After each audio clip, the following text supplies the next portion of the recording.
క్రీస్తునందు ప్రియమైన శుభవచనం దేవుని ప్రియులందరికీ యేసుక్రీస్తు నామములో మా హృదయపూర్వకమైన వందనాలు చెల్లిస్తున్నా. సియోనులో నుండి నా తండ్రి మిమ్మల్ని ఆశీర్వదించును గాక. ఈ ఉదయకాలం లేవగానే ఎలా లేచారు? మీ ఆలోచనలు ఎలా ఉన్నాయి? సమస్యల గురించి ఆలోచిస్తూ లేచారా?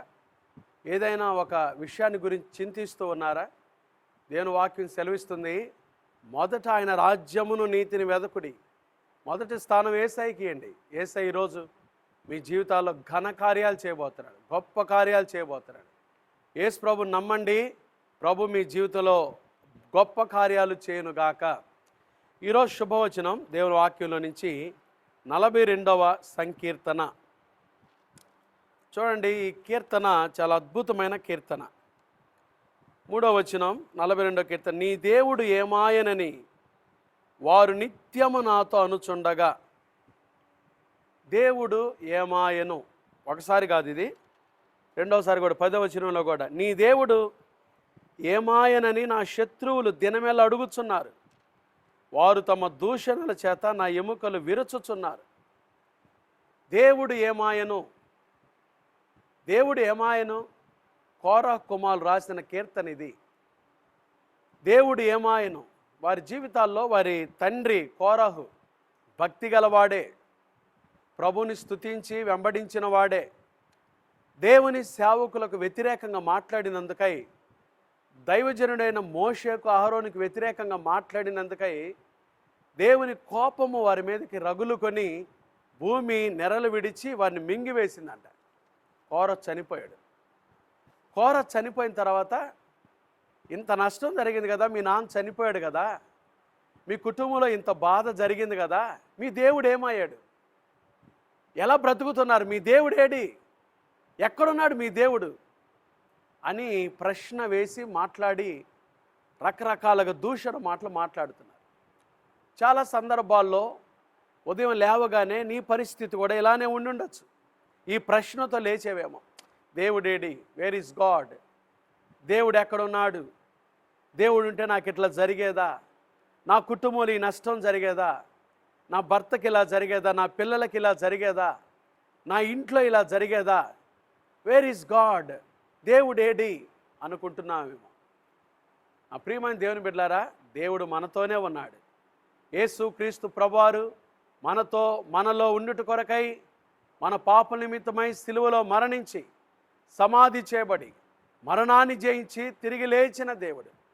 ఆయన యందు విశ్వాసం ఉంచినట్లయితే ఆయన నీ బ్రతుకులోకి వచ్చి నీ జీవితాన్ని ఆశీర్వాదకరంగా నడిపించేవాడు, నీ జీవితాన్ని ఆశీర్వదించేవాడు, కొదువులు తీర్చేవాడు, సమృద్ధినిచ్చేవాడు. నీతో నాతో మనతో ఎల్లప్పుడూ ఉండుట కొరకై ఆయన సమస్తాన్ని విడిచిపెట్టి కదండి మన కొరకై ఈ లోకానికి వచ్చి రిక్తునిగా చేసుకొని గొప్ప జీవితాన్ని మనకిచ్చాడు. యేసుక్రీస్తు ప్రభునందు విశ్వసించినట్లయితే విశ్వసించిన వారికి ఆయన ఏమై ఉన్నాడు, ఆయన ఎక్కడున్నాడు? ఆ ప్రశ్నకు 3 విషయాలు నేను మీకు జ్ఞాపకం చేస్తాను. ఈ కీర్తనలోనే నీ దేవుడు ఏడి అన్నారు కదా, నా దేవుడు ఏడి అనేది మీరు పక్కన పెట్టండి. అసలు నా దేవుడు ఎవరో మీరు తెలుసుకోండి అని కోరహు కుమారులు ఈ కీర్తనలో 3 విషయాలు తెలియపరిచారు. ఒకటి, నా దేవుడు జీవము గల దేవుడు. హల్లెలూయా. 2వ వచనంలో జీవము గల దేవుని కొరకు తృష్ణగొనుచును. నా దేవుడు జీవము గల దేవుడు, జీవించుచున్నాడు, సజీవుడు. యోబు అంటాడు, నా విమోచకుడు సజీవుడు. నా దేవుడు జీవము కలిగిన వాడు కదండి. ఎంత గొప్ప దేవుడు! యేసుక్రీస్తు ప్రభువారు జీవము కలిగిన దేవుడు, జీవించుచున్న దేవుడు, సజీవుడు, లివింగ్ గాడ్. మృతుడనైతిని గాని యుగ యుగములు సజీవుడనై ఉన్నాను. మన పాపం నిమిత్తమై ఆయన సిలువలో మరణించాడు కానీ యుగ యుగములు సజీవుడు, ఆయన జీవించుచున్నాడు. ఆయన జీవము గల దేవుడు. రెండవది, ఈ కీర్తనలో రెండవ మాట, మన దేవుడు ఎవరో తెలుసుకోవటానికి ఆయన గురించి వ్రాయబడిన రెండవ మాట చూడండి, 8వ వచనం. ఆయనను పగటి వేళ యెహోవా తన కృప కలుగు ఆజ్ఞాపించును, రాత్రి వేళ ఆయనను గూర్చిన కీర్తనయు నా జీవదాత. లోకంలో చాలామంది దాతలు ఉన్నారండి. అన్నదాత, వస్త్రదాత, అవయవదాత, రక్తదాత కదండి. ఇలాంటి దాతలను మనం చూస్తాం. కానీ జీవదాత ఎవరు లేరండి. మన జీవదాత మన ప్రభువైన యేసుక్రీస్తు వారే. ఆయన జీవాన్ని మన కొరకు ఇచ్చాడు. ఆయన యందు విశ్వాసం ఉంచినట్లయితే మరణంలో నుండి జీవంలోనికి దాటింపజేసేవాడు. ఆయన జీవదాత. ఇంకో మాట 9వ వచనంలో, నీవేళ నన్ను మరచున్నావు, శత్రుబాధ చేత నేను దుఃఖాక్రాంతుడినై సంచరించవలసి వచ్చినేమని నా ఆశ్రయదుర్గమైన నా దేవునితో నేను మనవి చేయొచ్చు. ఆయన ఆశ్రయదుర్గమైన దేవుడు.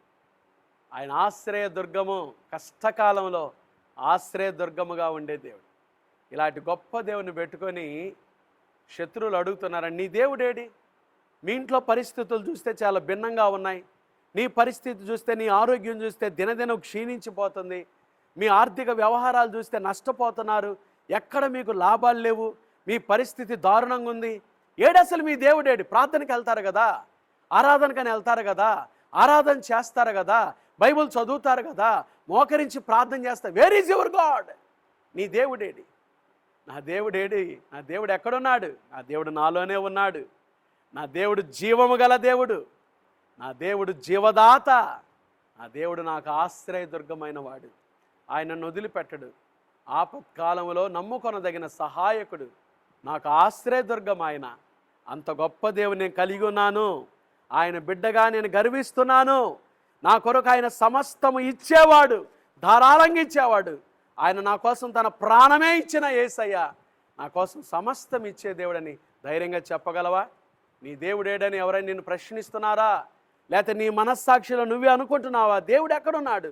నాకు ఇన్ని నష్టాలు జరుగుతుంటే, నాకు ఇన్ని కష్టాలు జరుగుతుంటే, నా పరిస్థితి ఇలా విలయతాండం ఆడుతుంటే దేవుడు ఎక్కడున్నాడు?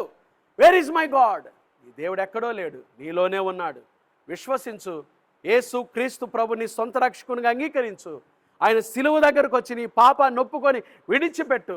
ఆ జీవము గల దేవుడు, ఆ జీవదాత అయిన దేవుడు, ఆశ్రయదుర్గమైన దేవుడు ఈరోజు నీ జీవితంలో కార్యం చేయనుగాక, నీ బ్రతుకును మార్చునుగాక, ఆశీర్వాదకరమైన స్థితిలో నిన్ను నడిపించునుగాక. ఆమేన్. God bless you. ప్రార్థన చేసుకుందామండి. ప్రార్థన చేసుకుందాం. మహాపరిశుద్ధుడా, దయగల దేవా, ప్రేమ స్వరూపి, మీకు స్తోత్రాలు. అయ్యా, నీ దేవుడేడి అని లోకస్తులు చాలామంది మమ్మల్ని ప్రశ్నిస్తున్నారయ్యా. మా దేవుడు జీవము గల దేవుడు, మా దేవుడు మా జీవదాత, మా దేవుడు మాకు ఆశ్రయదుర్గమైన దేవుడని మేము చెప్పుకునే ధన్యత మాకు ఇచ్చినందుకై స్తోత్రాలు. ఉదయకాలం తండ్రి, శుభవచనం చూస్తున్న బిడ్డల జీవితాల్లో ఇంకా మిమ్మల్ని గురించి ఏదైనా సందేహము, ప్రశ్నలుంటే వారి ప్రశ్నలు నివృత్తి చేసి నీ బిడ్డల జీవితాల్లో కార్యం చేయండి. నెమ్మది దయచేయండి. అనారోగ్యంతో ఉన్న వారికి స్వస్థత దయచేయండి. ఆదరణ లేని కుటుంబాలకు ఆదరణ దయచేయండి ప్రభా. చిన్న బిడ్డలు మొదలుకొని పెద్దవారి వరకు వారు వెళ్తున్న స్కూల్స్, ఆఫీసులు, కార్యకలాపాలు, రాకపోకలు మీ కృపాక్షేమాలు తోడుగా ఉంచండి తండ్రి. వ్యాపారం చేసుకుంటున్న వారి వ్యాపారాలు దీవించండి. చేతుల కష్టార్జితం చేసుకుంటున్న వారి చేతుల కష్టార్జితాన్ని దీవించండి. చిన్న బిడ్డలు పరీక్షల్లో వారికి తోడుగా ఉండండి. చదువుకుంటున్న బిడ్డలకు విశేషమైన జ్ఞానం దయచేయండి ప్రభా. ప్రయాణం చేస్తున్న ప్రయాణికులకు క్షేమం దయచేయండి. వారు విమానాల్లో వెళ్తున్న, బస్సులో వెళ్తున్న, ట్రైన్లో వెళ్తున్న, కారులో వెళ్తున్న, కాలి నడకన వెళ్తున్న బిడ్డలకు తోడుగా ఉండండి. నీ కాపుదలు దయచేయండి. ఈరోజు వారి ప్రయాణాలకు తండ్రి వెళ్తున్న వారి కార్యాలు సఫలం చేయండి. నీ బిడ్డల పక్షాన మీరు కార్యాలు సఫలం చేయండి. తోడుగా ఉండండి. ఆశీర్వదించండి. శుభకార్యాలు పెట్టుకుని బిడ్డలు దీవించండి. పుట్టినరోజులు, వివాహ వార్షికోత్సవాలు జరుపుకుంటున్న కుటుంబాలను మిక్కిలి ఆశీర్వదించండి. వారికి ఉన్న కొదువులు తీర్చి మీరే సమస్తము దీవెనకరంగా చేయమని, ఒక్కొక్కరిపై మీ దీవెను కుమ్మరించమని ఈ శుభవచనం ద్వారా ఒక్కొక్కరిని మీరు దర్శించినందుకు మీకు వందనాలు చెల్లిస్తూ యేసు నామమున ప్రార్థిస్తున్నాము తండ్రి. ఆమేన్. త్రియేక దేవుని ప్రేమ, కృప, సమాధానములు ఈ శుభవచనం ద్వారా యేసుక్రీస్తు ప్రభుని సొంత రక్షకునిగా అంగీకరించుటకు ఇష్టపడిన దేవుని ప్రియులందరికీ, కార్యక్రమాన్ని చూస్తున్న దేవుని ప్రియులకు, సిబిసి పరిచర్లకు ఇప్పుడు ఎల్లప్పుడు ప్రభు రాకడ పర్యంతం తోడైండును గాక. ఆమేన్. God bless you.